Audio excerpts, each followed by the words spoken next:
할렐루야. 아멘. 참 좋으신 주님의 은총과 평화가 오늘도 우리 가운데 늘 함께 계시기를, 또 우리가 살아가는 이 믿음의 길 가운데 영원히 함께 하시기를 주의 이름으로 간절히 축원드립니다. 여러분, 인생이라는 것이 수없이 많은 선택의 연속이다, 이런 말들 들어보셨는지 모르겠습니다. 참으로 우리는 끊임없는 선택을 하면서 살아가죠. 때로는 무엇을 입을까, 또 무엇을 먹을까, 또 무엇을 마실까, 이런 비교적 단순한 그리고 가벼운 선택으로부터 시작해서요, 어쩌면 인생의 방향을 송두리째 결정할 수 있을 만큼 아주 중차대한 선택, 그런 선택도 우리의 몫으로 남아 있습니다. 지나온 삶에 대해서 우리가 자꾸 후회하고 아쉬워하는 것도, 또 앞으로 한편으로 내일 어떻게 살아갈 것이냐 이렇게 두려움이 자꾸 밀려오는 이유도 결국은 어떤 선택을 하고 살아왔는지, 또 우리가 어떤 선택을 할 수 있느냐, 여기 때문에, 이 문제 때문에 아닌가 싶어요. 그렇다면 결국 성공적인 인생, 성공적인 삶을 산다라는 것도 결국은 얼마나 바르고 합당한 선택을 그때그때 우리가 할 수 있느냐, 여기에 따라 좌우된다고 봐도 무방하겠죠. 하지만 여러분, 어떤 것이 되었든지 선택하였다라는 결과를 우리는 되돌릴 수가 없습니다. 그리고 그 결과가 무엇이든지 그 선택의 결과는 고스란히 내 자신의 몫이기도 합니다. 너무나 중요하죠. 그리고 너무나 중차대합니다. 그래서 우리는 때로는 누군가 그냥 나의 이 선택을 좀 대신해 주면 좋겠다. 누가 좀 현명한 사람이, 나보다 현명한 누군가가 내 인생에 놓인 선택을 좀 대신해 주면 어떨까? 혹은 그런 바람, 그런 기대, 그것 때문에 그게 잘 안 될 때 또 누군가에게 조언이라도 좀 들었으면 좋겠다. 하지만 그것이 어떤 것이 되었든 여러분, 선택해야 되는 것, 내 자신의 몫으로 선택해야 된다는 그 선택 자체를 피할 도리는 아무도 없습니다. 인생을 산다라는 게, 살아있다라는 것이 결국 내가 내 몫으로 선택해야 되는 것이기 때문에 그렇습니다. 그동안 여러분, 우리는 저마다 어떤 기준으로 선택을 해왔으며, 또 앞으로 어떤 기준으로 우리 앞에 놓여지는 선택의 문제들을 우리가 해결할 수 있을까요? 과연 우리가 바르고 합당한, 그때그때 정말 딱 맞는 그런 길을, 그런 방향을 선택할 수 있을까요? 후회나 아쉬움 따위는 남기지 않고 선택할 수 있을까요? 오늘 우리가 함께 읽은 성서일과 말씀들은 이런 선택의 문제 앞에 서 있는 우리들을 위한 말씀이기도 합니다. 자, 오늘 일독서 우리가 함께 읽지는 않았지만 선택 본문이었던 신명기 30장 말씀에 보면 이런 말씀이 써 있어요. 하나님을 사랑하고 그의 말씀을 지켜 행하며 산다면 네가 복을 받게 될 것이고, 순종하지 않고 다른 신들을 섬기게 된다면, 그렇게 산다면 망하게 될 것이다. 비교적 단순하고 또 우리에게 익숙한 말씀입니다. 신앙적으로 어떤 선택을 하면 살아가야 될지를 제시해 준 아주 전통적인 그런 근거의 말씀이기도 합니다.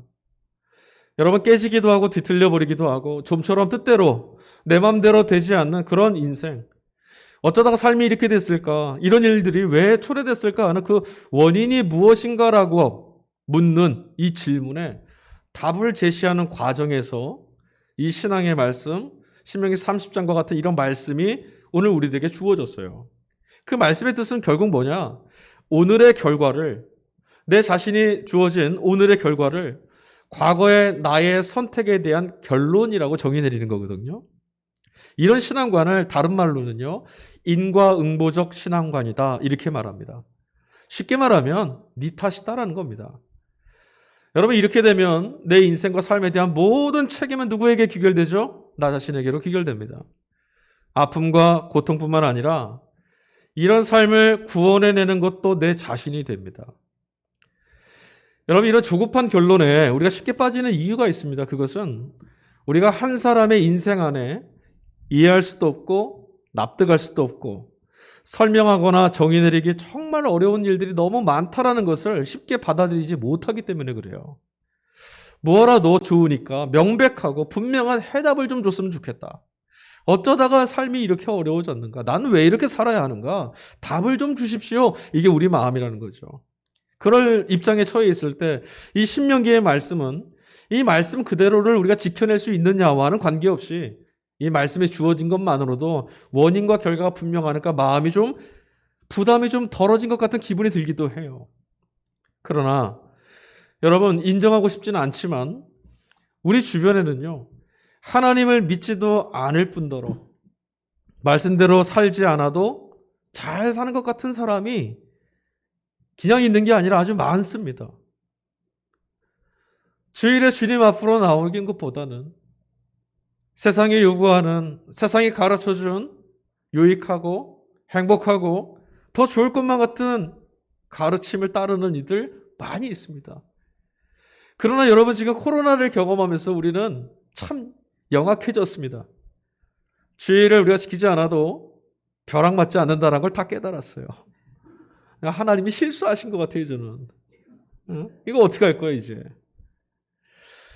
여러분 정말 이럴 때 하나님을 믿고 말씀을 따르면 복을 받고 그렇지 않으면 화를 입는다라는 이 말씀 정말 그렇습니까? 정말 그렇던가요? 여러분 사실 이 본문 말씀 신명기 30장 말씀 앞에서요. 이 본문에서 언급된 이런 신앙의 선택 가장 중요한 핵심은 첫머리인 15절에 담겨 있어요. 15절 말씀이 이렇게 돼 있어요. 보십시오. 내가 오늘 생명과 번영, 죽음과 파멸을 당신들 앞에 내놓았습니다. 무슨 말을 하고 싶은 걸까요? 하나님을 믿고 따르면 얻게 되는 복의 실체란 무엇이냐? 바로 생명과 번영이고 믿지 않을 때 그런 삶에 초래되는 결과는 죽음입니다. 라는 말이에요. 하나님의 말씀을 믿고 따르면 생명을 얻게 됩니다. 그렇지 못하면 죽음에 이르게 됩니다. 아멘입니다. 문제는 무엇이냐면 우리가 생명이나 죽음에 대해서 너무나 무지하다는 데 있어요. 우리가 신명기적 신앙 해석, 우리 주변을 돌아보면서 이게 정말 그럴까? 이런 질문을 하고 이 말씀을 그저 아멘으로 따르기 어려워하는 이유가 여기 있어요. 일상에서 여러분 우리는 생명이나 죽음 그닥 실감하지 못하고 살고 있습니다. 죽을 수밖에 없다는 거 다 알아요. 그러나 죽음이 내게 가까이 있다는 건 아무도 인정하지 않고요. 익숙하지 않습니다. 어쩌면 아예 처음부터 그런 것들은 없는 것처럼 생명이나 죽음 같은 건 우리 삶에 숨어 있는 것 같아요. 그러다 보니까 생명은 오직 하나님 소유이다. 생명을 얻는 것이야말로 하나님이 주시는 복이다. 이런 말씀 잘 들리지 않고요. 뜬구름같이 생각되는 거예요. 제가 이렇게 질문하면 좀 더 구체적일 수 있을 것 같아요. 여러분들은 내가 정말 살아있다. 내 안에 생명이 들어와 있다는 거 언제 실감하세요? 아마도 대부분은 이런 질문을 들으면 먹고 마시고 이런 것도 하고 저런 것도 할 수 있으니 내가 생명이 있는 게 틀림없지 않는가? 이게 생명 아니겠는가? 이렇게 답할 수 있을 겁니다. 하지만 여러분 결론부터 말씀드릴게요. 그것은 생명이 아닙니다. 그런 모든 것들은요, 우리가 생각하는 것들은 실상은 생명이 있음으로 경험하게 되는 생명 현상일 뿐이에요. 그건 생명 자체가 아니에요. 생명이 있으니까 이런 것도 할 수 있고, 생명이 있으니까 숨도 쉬고요. 생명이 있으니까 생각도 하는 거예요. 그 생명이 뭐냐는 거죠. 움직이고 생각하고 숨 쉰다는 건 모두 다 그냥 생명 현상이에요, 현상. 아, 내 안에 생명이 있구나. 오늘 생명을 잃고 시신으로 누워있는 누군가 옆에 가보세요. 숨도 쉬지 않고요. 생각도 하지 않고요. 움직이지도 않고요. 이것도 못하고요. 저것도 못합니다. 생명이 없는 현상입니다. 절대만능처럼 이 시대를 주도하고 있는 의학이나 과학도요.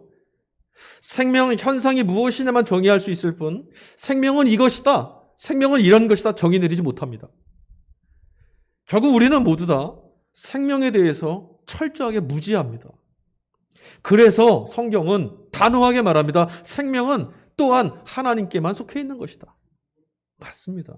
하나님께만 속해 있기 때문에 우리는 생명에 대해서 모릅니다. 그저 어느 날 느닷없이 내가 불치병 걸렸다. 나을 수 없는 어떤 질병에 걸렸다라는 그런 경험을 하게 될 때 그때서야 겨우 생명 현상이 아니라 생명에 대해서 어림짐작해 볼 수가 있습니다. 보이지 않던, 정확히 무엇인지는 모르겠지만 내게 주어져 있던 생명이 조금씩 사그러들고 있다는 걸 그때서야 우리 실감하는 거죠. 뭔지는 모르지만 그게 지금 내 안에서 꺼져가고 있구나. 그리고 그때가 돼야 생명이 간절해지고 그동안 행복을 추구한다거나 세상이 요구하는 성공에 이르라고 조바심됐던 모든 것들이 실은 살아있음을 경험하게 해주는 것일 뿐이었구나. 그런 것들로 생명을 얻는 게 아니었구나. 이때 즈음에야 우리가 깨닫게 된다는 거예요. 늘 바쁘고 또 뭔가를 이루어내야 한다라고 하는 무거운 이 과잉에 내몰려서 생명 아닌 것에 우리가 마음을 너무 많이 뺏기며 살아온 탓입니다. 여러분, 이 시대를 자본의 시대, 또 소비 문화에 길들여진 시대라고 합니다. 이런 시대에 길들여져 우리가 살아가고 있다 보니까 우리에게 하나님이 생명이십니다라고 하는 말씀이 여간해서 들리지 않는 말씀이 되고 만 거예요. 생명의 현상이 눈앞에 너무 많아요. 그런 것에 마음을 뺏기다 보니 이런 것들을 작동하게 하는 근원적인 생명이 도대체 내 안에 주어진 게 무엇일까? 그러니 더욱 여러분, 우리가 생명이신 하나님을 믿으며 또 그분을 따르며 살아간다는 것이요, 알면 알수록 결코 쉽지 않은 문제라는 걸 알게 돼요. 저는 목사로서 여러분 앞에 서서 주님의 안에 생명이 있습니다, 하나님만이 생명의 주인이십니다라고 선포하는 사람입니다. 그러나 어떤 면에서는 생명이 도대체 무엇이냐 묻고 답하는 것 자체가 어불성설이고요, 마치 백척간두에 오르는 것만큼이나 아찔한 일이 아닐 수 없어요. 저는 늘 두렵습니다. 하나님 앞에서 네가 뭘 안다고 그렇게 말했느냐 하실까 봐. 생명은 여하튼 우리 것이 아니라 그저 내게 주어져 있다는 사실만큼은 너무나 분명하고요, 이 사실 앞에서 나는 그렇지 않다라고 말할 사람 하나도 없다는 것이 분명한 이야기죠. 우리가 할 수 있는 최선은 그럼 뭘까요? 아마도 이 사실을 그냥 인정하는 것. 생명은 내게 주어져야만 하는 거였구나, 내게 주어져 있으니 오늘 이런 생명 있음의 현상들을 경험하고 살 수 있는 거구나. 일독서 본문이었던 예레미야서 18장 말씀에 가보면 토기장이에 대한 비유의 말씀이 나옵니다. 그 말씀이 이 사실을 비교적 아주 쉽고 단순하게 설명해 주는 거예요. 이 비유의 핵심은 뭐죠? 토기장이 손에 흙 한 덩이가 들려져 있는 것처럼 이스라엘 백성의 운명이 토기장이신 하나님 손에 들려 있다라는 말씀이거든요. 그들이 아무리 무력이 있고 아무리 번성해 있고 그들이 율법을 잘 지키고 아니면 그들이 타락해 있더라도 그들의 살고 죽는 생명은 하나님께 달려 있다. 그게 토기장의 비유예요. 여러분, 그렇다면 우리 자신의 인생은 참으로 하나님 손에 들려 있다라는 것을 우리 실감하고 믿고 있는 걸까요? 여러분, 안타깝게도 우리의 운명과 내일이 하나님께 달려 있다라는 말씀보다는 이 시대에는요, 돈이나 세상이 생명을 주관하고 있다고 믿을 때가 더 많은 것이 사실이 됐어요.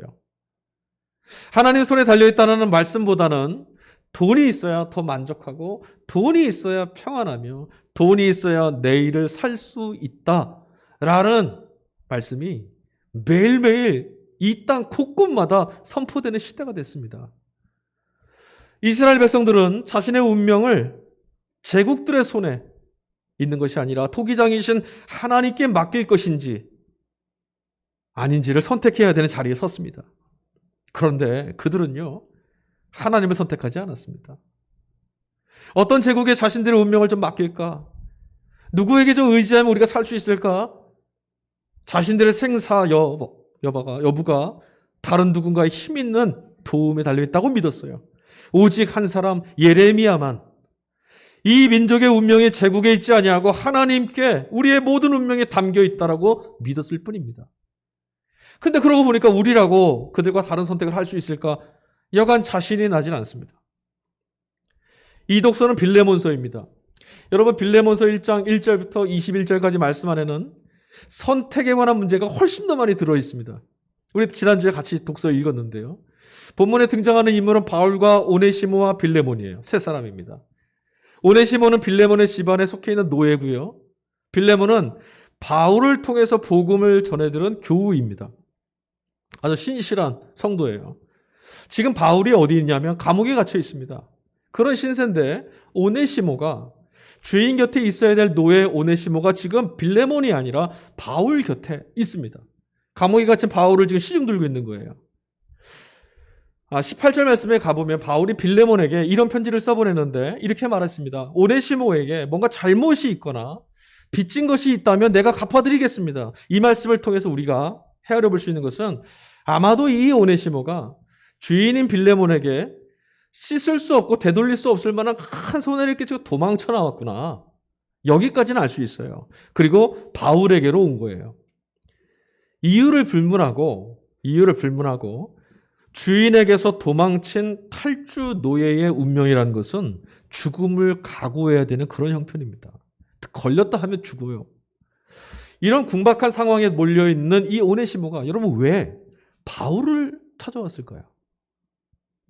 어쩌면 빌레몬의 집에 바울이 방문했을 때 아니면 빌레몬의 노예인 오네시모를 데리고 바울이 복음 전하는 곳에 갔다가 바울이 전했던 복음, 그 복음을 듣고 지금 이 시간 자신의 생명을 의탁할 수 있는, 기댈 수 있는 은총의 유일한 탈출구가 여기구나 알아서 오진 않았을까요? 그리고 여러분 연휴에 어쨌든 감옥에 있는 바울을 만나서 그가요 복음을 전해 듣고 그 빌레몬서를 말씀을 읽어보면 바울이 그렇게 말하거든요. 그가 이제는 노예가 아니라 사랑받는 믿음의 형제입니다. 그러니까 오네시모가 도망쳐갔다가 바울에게 복음을 듣고 나서 정말 회심해서 그리스도의 백성 되기로 결단한 거죠. 자, 이 시간에 이 사건에서 첫 번째 선택은 누구에게 달렸었냐면 바울에게 달렸었습니다. 오네시모를 빌레몬에게 돌려주는 선택을 바울이 했어요. 그는 분명히 말했거든요. 그를 여기 두어서 감옥에 있는 나를 시중들게 할 수도 있지만 나는 그렇게 하지 않겠습니다. 이렇게 말해요. 대신에 빌레몬, 당신은 자비와 긍휼, 사랑과 용서의 복음을 듣고 그 안에서 함께 자란 성도이지 않습니까? 이 사실에 근거해서 내가 오네시모를 당신께 돌려보낼 테니 용서해 주세요. 요청했어요. 여러분, 신앙이 담보가 되고 믿음이 보증이 되는 아주 흐뭇한 모습이에요. 당신이라면 용서해 줄 걸 내가 믿습니다. 그러니 내가 당신께로 돌려보내겠습니다 말한 거예요. 자, 그 다음 선택이 또 뒤따른 건 누구냐? 이제 오네시모에게 왔어요. 바울 사도가 친서를 써줬잖아요. 네 주인에게 가서 보여주어라. 받았습니다. 자신을 용서해 주라는 편지였어요. 하지만 여러분, 아직 이 편지를 받아들 자신의 주인 빌레몬이 자신을 용서해 줄지 아닌지는 모릅니다. 불확실해요. 그러니 오네시모 입장에서는 이 편지를 가지고 주인에게 돌아갈 것인지 아니면 또 다른 곳으로 도망쳐야 되는지 선택해야 되죠. 그는 주인에게 돌아가는 선택을 했습니다. 마지막으로 또 선택지를 받은 자가 있습니다. 빌레몬입니다. 오네시모, 자신을 배신하고 자신에게 손해를 끼치고 도망쳤던 노예가 돌아왔어요.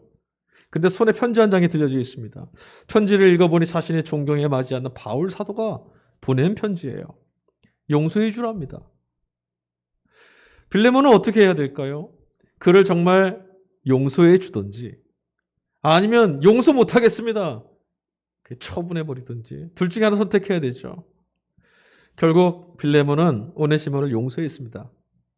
그리고 후일에 이 오네시모는요, 도미티아누스 황제가 박해하던 시절에 기꺼이 복음을 전하다가 순교자가 되었다라고 전해집니다. 훌륭한 하나님 백성으로 살다가 하나님께로 돌아간 거죠. 그런데 여러분, 비록 모범적인 신앙인이라 하더라도 빌레몬이 오네시모를 용서한다라는 거 그렇게 쉬운 일은 아닙니다. 그냥 도망친 게 아니라 내게 씻을 수 없는 손해를 끼쳤어요. 노예 주제. 근데 그를 용서하라는 건요, 오늘 우리들에게 원수를 사랑하십시오라는 말씀과도 같아요. 여러분이라면 사도의 요구에 아멘, 그렇습니다, 응답하겠습니다 하실 수 있겠어요? 만약에 제가 여러분 이것이 마땅하고 옳은 길이니 여러분을 억울하고 힘들게 한 이들이 있걸랑 지금 이 시간 무조건 용서하십시오. 여러분 기꺼이 아멘 하실 수 있겠습니까? 안 되는 일이죠.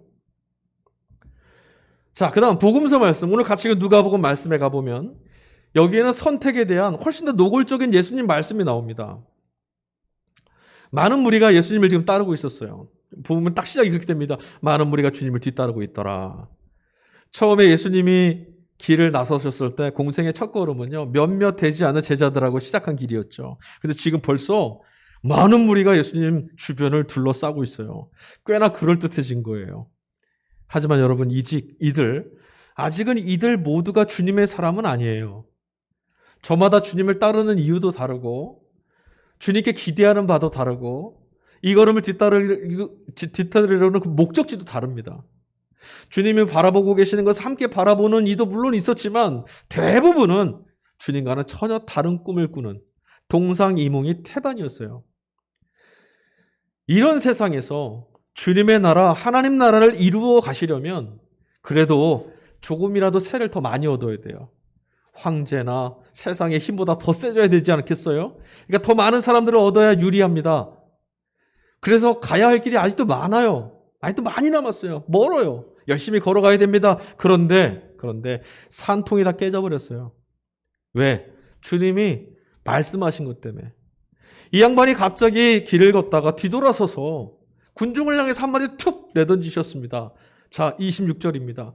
누구든지 내게로 오는 사람은 자기 아버지나 어머니나 아내나 자식이나 형제나 자매뿐만 아니라 심지어 자기 목숨까지도 미워하지 않으면 내 제자가 될 수 없다. 아멘이 안 나오시죠? 대체 이게 무슨 뜬금없는 말씀입니까? 이 말씀을 액면 그대로 하자면 뭐죠? 나 따라오려면 너 애비 부모 형제 자식 다 버리고 너도 네 삶 다 포기하고 나 따라와야 돼. 여러분 이거 마치 요즘에 사이비 종교단체 교주나 할 법한 말 아니에요? 우리 이런 말 들으면 아유 저런 사이비 교주가 있나 할 거예요. 근데 예수님이 지금 그런 말씀하셨어요. 어떻게든 사람들을 좀 불러 모으고 자신에게 몰려온 사람들과 으쌰으쌰해서 그렇게 해도 부족할 형편인데 자신에게 몰려든 사람들, 애써 모여든 사람들을 내쫓는 형편인 거예요, 지금. 나 따라오려면 안 돼. 닌 틀렸어. 빨리 가. 이 말씀이거든요. 그러니 뒤편에 서 있던 예수님의 수제자들, 제자들 속 타들어갔을 거예요, 아마. 저 양반이 도대체 왜 저러시나. 겨우겨우 전도해서 데리고 와서 겨우겨우 가서 이적도 보여주고 야, 이분을 따라가야 돼. 겨우겨우 데리고 왔건만. 왜 저러시는 거야? 주님은 정말 요즘으로 치면요. 목회에 있어서는 빵점이에요, 빵점. 저도 잘 못하지만 저보다 못하시는 것 같아요. 빵점. 분명 여러분 10계명은 내 부모를 공경하라 딱 선언하고 있는데 지금 예수님이 뭐라 말씀하셨어요? 네 부모를 미워해라. 이거 어떻게 해석해야 될까요? 여러분 이 말씀 어떻게 해석하고 계세요? 잘 모르겠으니까 덮어두고 계십니까? 아니면 정말 언젠가 예수님을 따르려고 내가 내 부모를 미워할 날이 온다면 그때는 선택해야지. 내게 믿음을 주소서 이러고 계십니까? 여기에서 주님께서 지금 미워해라 라고 했던 이 단어, 헬라어로 쓰여진 단어가 미세오라고 하는 단어예요. 근데 여러분 실제로 예수님은 헬라어가 아니라 아람어를 쓰셨거든요. 그러니까 이 미세오라는 단어에 해당되는 예수님이 직접 사용했던 아람어를 갖다 적용을 해보면 무슨 뜻이 되냐? 덜 사랑해라. 덜 좋아해라. 이 말이에요. 그래서 여러분 평행본문의 마태복음 10장 37절에 가보면 여기에는 이렇게 써 있어요. 아버지나 어머니를 나보다 더 사랑하는 자는 내게 합당하지 아니하고 아들이나 딸을 나보다 더 사랑하는 자도 내게 합당하지 아니하다. 더 사랑하는 것. 그러니까 미워라가 뭐라고요? 덜 사랑해라. 조금 여유가 생기셨죠? 그러니까 지금 예수님께서 당신의 뒤를 따르는 제자들이 되려면, 내 제자가 되려면 다른 어떤 것보다도 예수님을 더 사랑해야 된다라는 말씀을 하신 거예요. 예수님보다 더 중요한 것이 있고 예수님보다 더 사랑하는 것이 있다면 제자라고 부를 수 없다. 이것도 만만치 않죠. 그리고 주님과 비교의 대상에 놓으셨던 대상들이 누구냐? 바로 부모, 아내, 자식, 형제, 제 목숨, 그리고 뒷부분에 제가 가진 소유들 이렇게 나옵니다. 하지만 여러분 이거 너무 아찔합니다.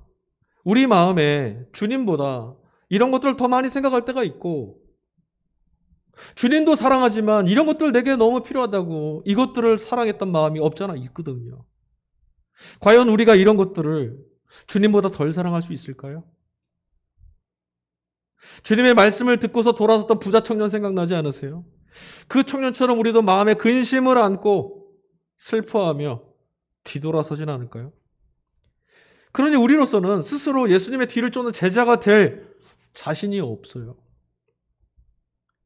이 본문에서 우리가 오해하고 있는 두 가지 사실이 있습니다. 첫 번째, 주님보다 덜 사랑해야 되는 것 때문에 우리 아쉬워하잖아요.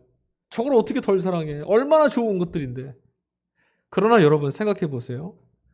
덜 사랑하라는 말씀은 더 사랑해야 되는 것, 더 가치 있는 것, 더 소중한 것이 있다는 걸 가르쳐 주시는 거예요. 너무 좋은 것인데 모르고 사니까. 이게 더 중요한 건데 모르니까 가르쳐 주시는 거라고요. 그러면 복 받고 수지 맞은 거죠. 보석이 감추어져 있는데 돌멩이인 줄 알고 지나치는 이들을 보면서 아니야, 이것보다 이게 훨씬 더 중요한 거야 말씀해 주신 거란 말이에요. 근데 우리는 덜 사랑해야 된다는 말을 괴로워해요. 내 것을 놓아야 된다. 두 번째, 이제 우리에게는 더 사랑해야 할 선택이 주어졌어요. 이전까지 모르고 있던, 이전까지 갖지 못하고 있었던 그것들을 선택할 수 있는 자리로 초대받은 거예요. 대신에 우리가 기억할 게 있어요. 선택 앞에서는 누구든지 대가를 지불해야 된다는 거죠. 이게 우리 힘든 거죠. 여러분 어떤 대가를 지불해야 될지 너무 괴로우셨죠. 그런데 여러분 이건 당연한 겁니다. 생각해 보세요. 두 가지가 있는데요. 내가 이것 하나를 선택해야 한다. 선택했습니다. 그 순간 이 편에 있는 저것은 어떻게 해야 돼요? 포기해야 되는 거예요. 내가 이걸 선택한다면 저건 포기되는 거죠. 다만 우리는 이 두 개 중에 얼마나 유익한 것을 선택할 것이냐, 이 사실만 우리에게 남는 거예요. 내게 도움되고 내게 유익하고 내게 좋은 것, 그거 선택하는 것. 손해보는 선택을 할 것인지 아니면 조금이라도 나은 선택을 할 것인지만 남는 거죠. 여러분 선지자들이 하나님의 부르심 앞에 응답한 것도, 예수님의 제자가 되기를 우리가 결단하는 것도, 예수님께서 십자가를 선택하시는 것도 모두 다 이런 세상과는 너무나 다른 하나님 나라, 이런 우리의 삶과는 너무나 다른 새로운 가치를 위해서 내 자신을 규정해왔던 지난날의 모든 것들을, 그걸 선택할 것을 포기하는 거예요. 이것 선택 대신에 나는 하나님 나라를 선택하겠어 하는 것이죠. 여러분 이 말씀 뒤에 예수님께서 비유를 두 가지 말씀하셨어요. 망대를 세우는 어떤 이와 또 전쟁을 치러야 될 임금의 이야기를 합니다.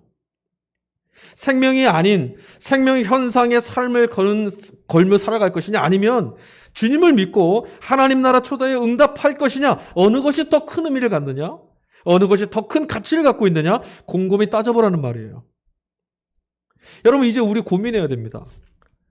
믿음의 자리에 간다, 신앙생활을 한다는 것은 이 고민을 하는 거예요. 이 선택 앞에 서는 겁니다.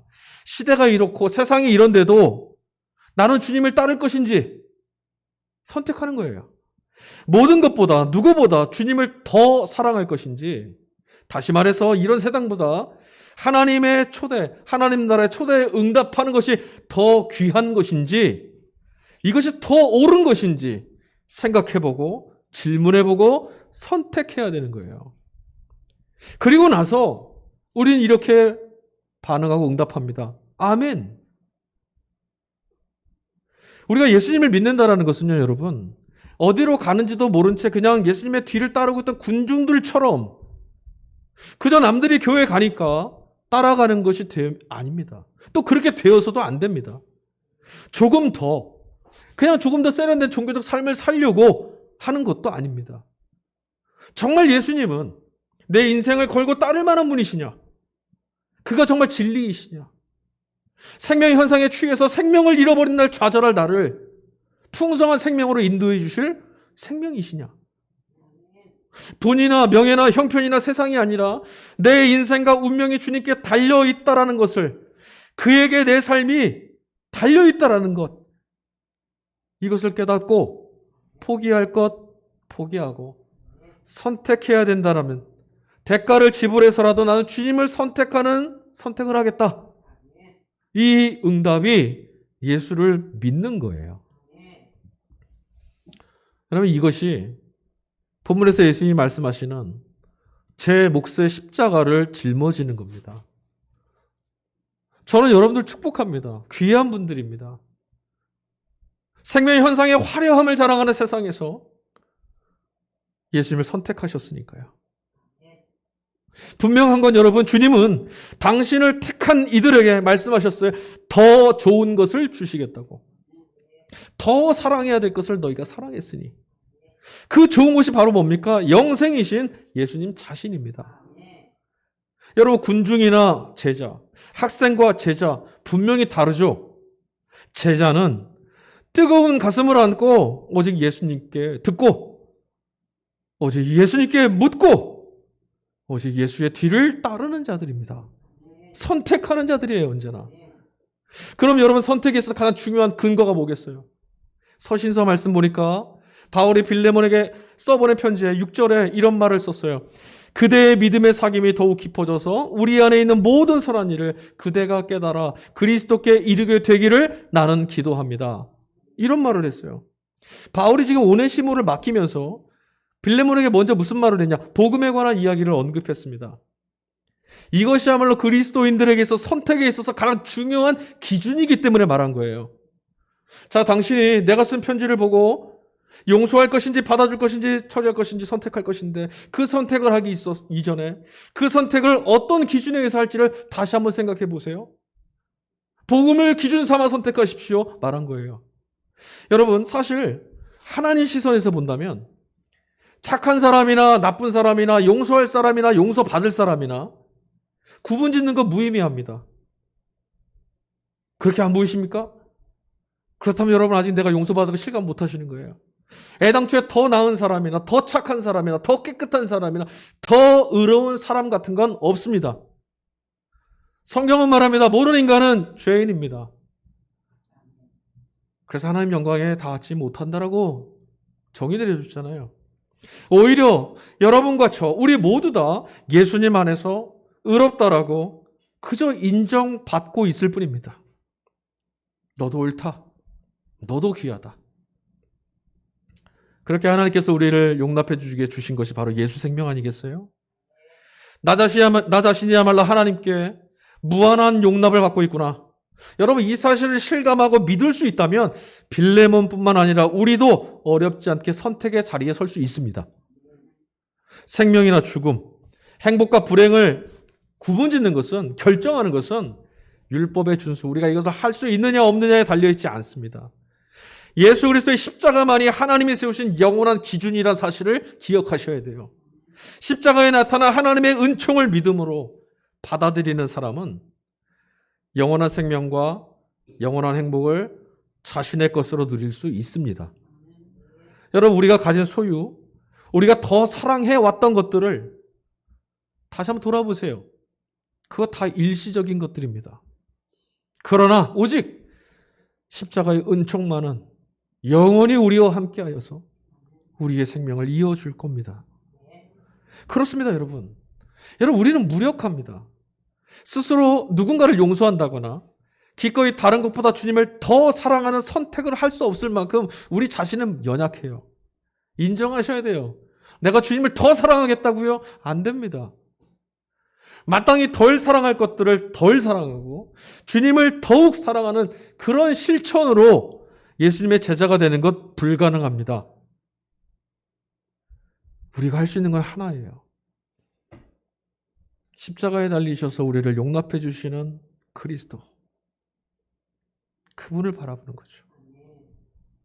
우리를 의롭다고 여겨주셨고 제자로 불러주셨고 은혜 베푸시는 걸 후회하지 않으신 그분의 은혜를 느끼고 생명이 내게 주어졌음을 감사하고 마땅한 것이 아니었구나 감격하고 살아가는 것.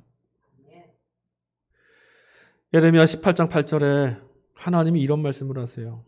마지막 결론에 그 민족이 내가 경고한 죄악에서 돌이키기만 한다면 나는 그들에게 내리려고 생각한 재앙을 거두겠다. 주님, 여러분 기억하세요. 하나님은 언제나 똑같은 선택을 하십니다. 우리는 하나님을 따라야 되느냐? 주님의 초대 앞에서 우물쭈물하는데 주님은 우리를 향한 선택 앞에 늘 똑같으세요.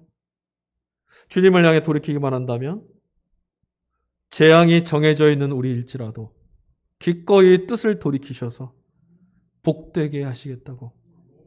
늘 이런 선택을 하시는 분. 우리를 용납해 주시고 그의 일을 위해서 자신에게 가장 귀한 것을 아낌없이 대가로 치르시고 포기하시며 기꺼이 손해보는 선택하기로 작정하시는 분이 바로 우리가 믿고 있는 주님입니다. 이런 하나님의 선택 때문에 여러분, 우리들에게 여전히 희망이 있는 거예요. 이런 하나님의 선택이 있기 때문에, 이런 주님이 이런 선택하시는 분이기 때문에 지금 우리가 주님의 제자로 설 수 있는 거죠. 여러분, 하나님 나라의 초대를 받았으니 이제 우물쭈물할 시간 없습니다. 그러나 여러분, 또 한편으로 신중하셔야 됩니다. 주님은 누구이십니까? 예수님이 구원자이십니까? 아니면 우리 스스로 구원자가 되라는 그런 삶을 살고 있습니까?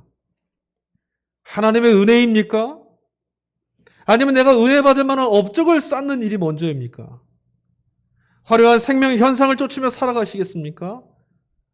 참된 생명에 잇대어 살아가시겠습니까?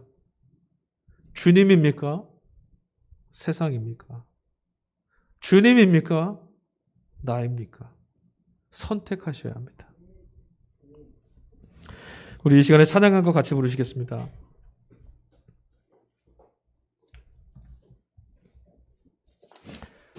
여러분, 우리는 끊임없이 주님이 부르시고 요청하시는 선택의 자리 앞에서 우물쭈물하고 좌절하고 아파있는데, 여러분 오늘 이 말씀 한 구절만 기억하시면 돼요. 주님은 나를 향해서는 늘 똑같은 선택하시는 분이다. 어떠한 대가를 치르더라도 주님은 늘 똑같은 선택을 하시는데 바로 나를 용납해 주시고 살려주시는 그분의 은혜와 그분의 인자하심과 그분의 진실함이 오늘 우리를 예수의 사람으로 이끌어가는 겁니다. 그래서 오늘 이 찬양 같이 불렀으면 좋겠어요.